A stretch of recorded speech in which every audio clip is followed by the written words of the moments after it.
Hi friends, BCCI net and OTT ప్లాట్ఫామ్లో తెలుగు ఆడియోలో stream అవుతుంది దక్ష మూవీ ఎలా ఉందో తెలుసుకునే ముందు ఛానల్ ఎవరైనా ఫస్ట్ టైం విజిట్ చేసి సబ్స్క్రైబ్ చేసుకోండి. వీడియో నచ్చితే లైక్ చేయండి, కింద కామెంట్ చేయండి. ఇది ఒక హారర్ సస్పెన్స్ థ్రిల్లర్ జోనర్లో వచ్చిన మూవీ అన్నమాట. స్టోరీలోకి వెళ్తూనే వచ్చి గ్రూప్ ఆఫ్ ఫ్రెండ్స్ కలిసి ఒక గెస్ట్ హౌస్కి వెళ్ళాక ఒక గేమ్ ఆడతారు. ఆ గేమ్ తర్వాత ఫ్రెండ్స్లో 1 by 1 చనిపోతూ ఉంటారు.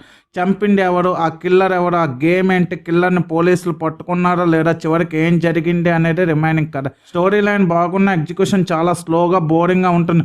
ఫస్ట్ హాఫ్లో కొన్ని సీన్స్ బోరింగ్గా ల్యాక్ చేసిన ఫీలింగ్ అయితే వచ్చింది. సెకండ్ హాఫ్లో కొన్ని సీన్స్ కొంతవరకు పర్లేదు.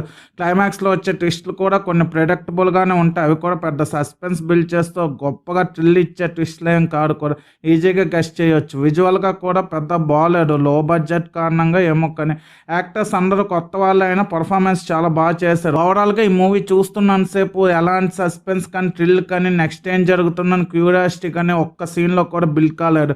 మూవీ నాకైతే నచ్చలేదు. నేనైతే చూడమని రికమెండ్ చేయను. దక్ష మూవీకి నేను ఇస్తున్న రేటింగ్ 1.5/5. ఇలాంటి జెన్యూన్ రివ్యూస్ కోసం నా ఛానల్ సబ్స్క్రైబ్ చేసుకోండి. వీడియో నచ్చితే లైక్ చేయండి. Video friends and family members share చేయండి. Thanks for watching. జై హింద్.